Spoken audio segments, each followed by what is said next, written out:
जय हिंद दोस्तों। उत्तराखंड वन दरोगा के लिए हम मैथ्स की क्लास को कवर कर रहे हैं, जिसमें हमने 2 क्लास को कवर कर लिया है। आज हमारी मैथ्स की तीसरी क्लास है, जिसमें हमारा टॉपिक है लीनियर इक्वेशन इन 1 वेरिएबल और 2 वेरिएबल। ठीक है, हम इसमें पॉलिनोमियल को कवर कर चुके हैं पूरा चैप्टर। ठीक है, इसमें जो कंप्लीट थ्योरी थी उसे हम कवर कर चुके हैं।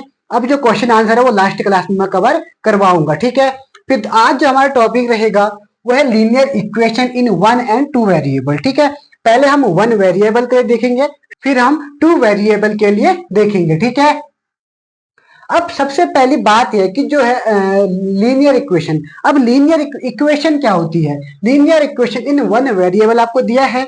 अब इसमें इक्वेशन क्या होती है वो देखते हैं। इक्वेशन हम किसे कहते हैं? अगर आपसे कोई पूछेगा इक्वेशन होती क्या है, इक्वेशन का मतलब जितना तुम्हारे पास है उतना ही दूसरे के पास भी होना चाहिए। जैसे कि हमारे पास 5x + 2y है इक्वल टू 3, यानी कि इसकी वैल्यू जितनी है उतनी ही वैल्यू इसके बराबर होनी चाहिए, या एक की वैल्यू दूसरे के इक्वल होनी चाहिए, बराबर ही, दोनों को बराबर हिस्सा होना चाहिए। इसको बोलते हैं हम इक्वेशन। अब लीनियर इक्वेशन क्या होती है? जिसकी डिग्री 1 होती है उसे हम बोलते हैं लीनियर इक्वेशन। ठीक है, इसकी डिग्री हमेशा 1 होगी लीनियर इक्वेशन की। डिग्री किसे बोलते हैं अभी मैं आपको अभी कवर करवा चुका हूं, डिग्री वाला भी। इसमें जैसे मैंने लिखा 5x + 3y = 3, ऐसे लिखा, तो इसकी जो डिग्री है वो हमेशा 1 होगी। यहाँ पे x² कभी नहीं हो सकता, ना ही यहाँ पे y² हो सकता है, इसकी पावर भी हमेशा 1 रहेगी। इसे हम बोलते हैं लीनियर इक्वेशन और इक्वेशन। आपके समझ में आया होगा इक्वेशन क्या होती है, लीनियर इक्वेशन क्या होती है। ठीक है, अब लीनियर इक्वेशन के कुछ एग्जाम्पल दिए हैं, इसको हम कैसे सॉल्व करते हैं ये भी हम देखेंगे। ठीक है, आपसे नॉर्मली क्वेश्चन पूछेगा निम्नलिखित में से x का मान या y का मान निकालो। ठीक है, इसमें केवल एक वेरिएबल होगा। अब वेरिएबल क्या होते हैं मैंने आपको इससे पहले की क्लास में कवर करवा चुका हूं। ठीक है, या तो इसमें x ही होगा या y होगा। जैसे कि हमने यहाँ पर जो पहला एग्जांपल है 3x + 2x = 18 दिया है। ठीक है, या तो इसमें यही होगा, x ही होगा या फिर y होगा। अब वेरिएबल मैंने इससे पहले क्लास में आपको करवा चुका हूं। वेरिएबल को हिंदी में बोलते हैं चर। चर की वैल्यू हमेशा चेंज होती रहती है। इक्वेशन के हिसाब से हम चर की वैल्यू को चेंज कर सकते हैं। ठीक है, चाहे तो हम 3 रख सकते हैं, चाहे तो हम 4 रख सकते हैं, क्वेश्चन के हिसाब से होता है।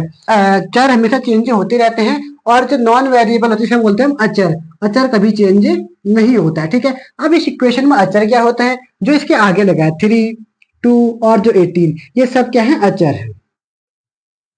ठीक है, चर क्या होते हैं, अचर क्या होते हैं, वेरिएबल क्या होते हैं, नॉन वेरिएबल क्या होते हैं, सब मैंने आपको बता दिया। ठीक है, अब मैंने कुछ क्वेश्चन लिखे हैं, इन क्वेश्चन को भी हम कवर करते हैं। ठीक है, पहला क्वेश्चन जो है वो है 3x + 2x = 18। इन क्वेश्चनों को हमें कैसे सॉल्व करना है वो हम देखते हैं। अब इनको क्वेश्चन जब आपसे पूछेगा तो पूछेगा क्या? वो कहेगा निम्नलिखित में से x का मान निकालो। अगर टर्म y में दिया होगा तो y का मान निकालो, z में दिया होगा तो z का मान निकालो, और t में दिया होगा तो t का मान निकालो, s में दिया होगा तो s का मान निकालो। ऐसे ही आपसे क्वेश्चन पूछेगा वो। ठीक है, तो पहला क्वेश्चन है, ये थोड़ा आसान होते हैं। इसके बाद जो आएगा वो आएगा लीनियर इक्वेशन इन 2 वेरिएबल।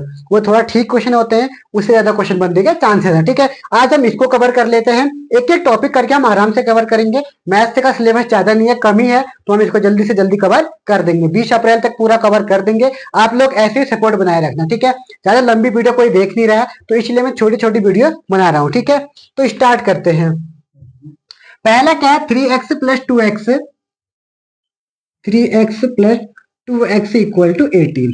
अब इसे सॉल्व कैसे करना है? सबसे पहले आपको एक बात का ध्यान रखना, जिसमें वेरिएबल है यानी कि x या y है उसको एक साथ ऐड करना है, और जो नॉर्मल अचर पद है जिसे हम कांस्टेंट बोलते हैं उनको एक साथ ऐड करना है। ठीक है, तो 3x + 2x कितना हो गया? 5x = 18।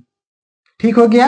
अब यहां से अब 5x = 18, हमें x की वैल्यू कैसे निकालनी है? तो x की वैल्यू निकालने के लिए हमें क्या करना होता है? जब कोई मल्टीप्लाई में होगा इस तरफ, वो बराबर के उस तरफ जाएगा तो वो डिवाइड में चले जाएगा। ठीक है, और जब कोई यहाँ प्लस में, जैसे ये है 2x + 3 = 5 है, सेम क्वेश्चन दोनों देखो, यहाँ प्लस में है, यहाँ मल्टीप्लाई में है। अगर इसको सॉल्व करेंगे 2x = 5 करो पहले। ठीक है, जो यहाँ पर 3 प्लस में है वो बराबर के उस तरफ जाएगा तो माइनस का 3 हो जाएगा। ठीक है, इस बात का ध्यान रखना। बहुत से बच्चे भूल गए होंगे क्योंकि बहुत से उत्तराखंड में जितने भी बच्चे होते हैं मैथ से बहुत कम ही पढ़ते हैं, तो इसलिए इसका ध्यान रखना। ठीक है, अब ये मल्टीप्लाई में है तो ये डिवाइड में चले जाएगा, तो x बराबर 18/5।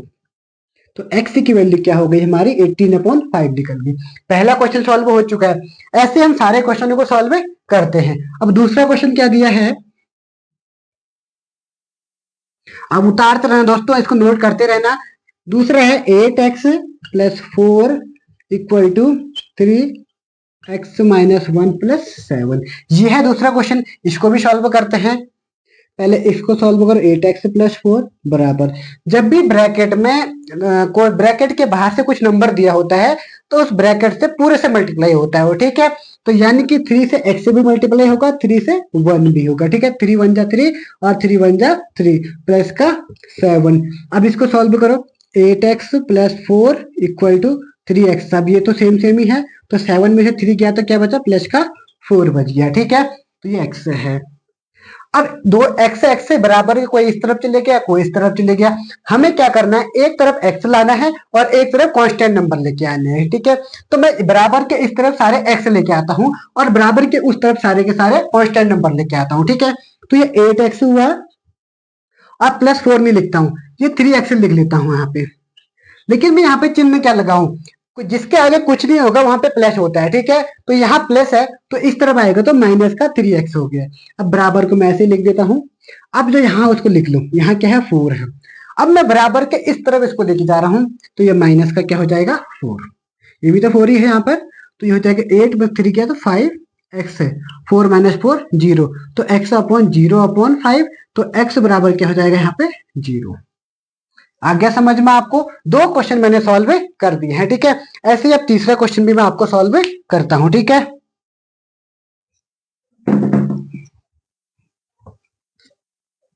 अब है इसमें तीसरा क्वेश्चन, वो क्या है, थोड़ा सा अलग में, ये y के टर्म में दिया है। ठीक है, कोई x के टर्म में दे सकता है आपको, किसी को y के टर्म में दे सकता है, या कोई और अचर या फिर और चर के टर्म में आपको दे सकता है। ठीक है, ये है 2y + 5/3।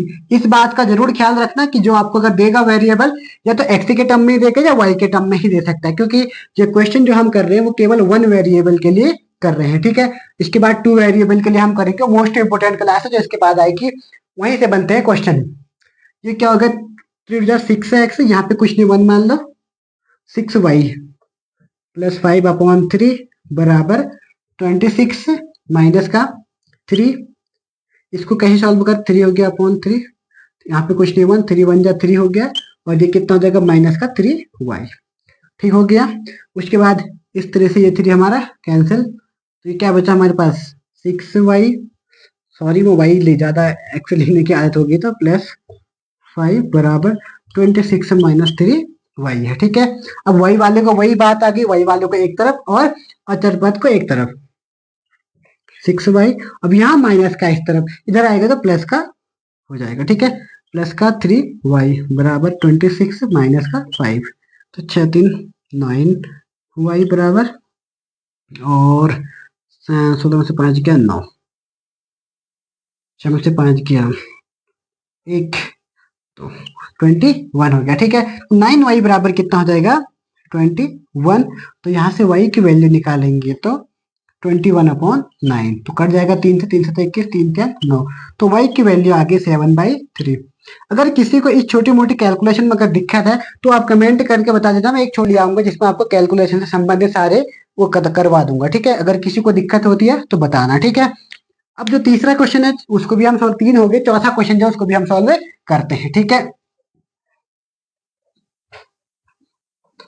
ज्यादा प्रैक्टिस ही ज्यादा मांगता है, क्योंकि आपको जो क्वेश्चन जो पेपर है इस बार पहली बार मैथ से पूछ रहा है, तो हमें ये भी नहीं पता कि क्या वो पूछ सकता है क्या वो नहीं पूछ सकता। ठीक है, लेकिन अगर हमारा बेसिक कंप्लीट होगा तो हम पूरे सारे क्वेश्चन हम कर पाएंगे। तो अब दूसरा क्वेश्चन देखते हैं, ये क्या है, ये वाला करते हैं। ठीक है, एक ये आपके लिए होमवर्क रहेगा, इसको आप करके कमेंट करके बताना इसका आंसर कितना आ रहा है करके। ठीक है, अगर जो सही में पढ़ने वाला होगा तो उसका आंसर कर लेगा। ठीक है, उसके बाद 2x/3 + 1 बराबर 7x/15 + 3 है। ठीक है, अब इसको कैसे सॉल्व करना है, जिसके नीचे पहले क्या नहीं उसके 1 लगा दो। ठीक है, अब क्या करना है, इन दोनों को मल्टीप्लाई करो, तो कितना हुआ 3, फिर इनको क्रॉस मल्टीप्लाई ऐसे, तो ये जाएगा 2x प्लस का 3। सेम यहाँ भी ऐसे ही करो, 15 इधर हो जाएगा 7x और प्लस 45, 15 3 जा 45 होता है, ठीक है। फिर इसको सॉल्व करो, अभी 3 से कट गया कितने टाइम, 5 टाइम। अब यहाँ बचेगा 2x प्लस 3 बराबर 7x प्लस 45/5।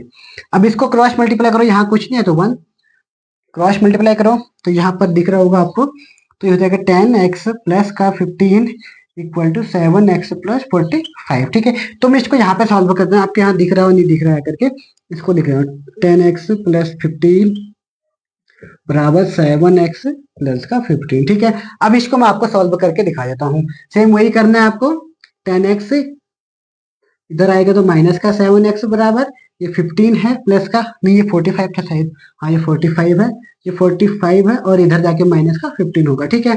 तो 10x में से 7x से गया तो 3x बराबर ये हो जाएगा हमारा 30, तो x की वैल्यू यहाँ से आ गई 10, ठीक है। तो x की वैल्यू यहाँ से भी हमने निकाल दी, ठीक है। 1 2 3 4 क्वेश्चन हम सॉल्व कर चुके हैं। ऐसे ही आपको प्रैक्टिस करते जाना है, ठीक है। अगर आपको क्वेश्चन नहीं मिलते हैं, क्लास 9th और क्लास 10th की बुक में पूरा टॉपिक दिया है, तो वहां से भी आप क्वेश्चन आंसर को सॉल्व कर सकते हैं, ठीक है। अगर सीबीएसई वाला करना है तो वहां से ज्यादा बेटर रहेगा, क्योंकि वहां से क्वेश्चन ज्यादा बनने के चांसेस रहते हैं, क्योंकि वहां क्वेश्चन थोड़ा लेवल अलग होता है, ठीक है। तो ये सारे के सारे क्वेश्चन हमारे सॉल्व हो चुके हैं, ठीक है।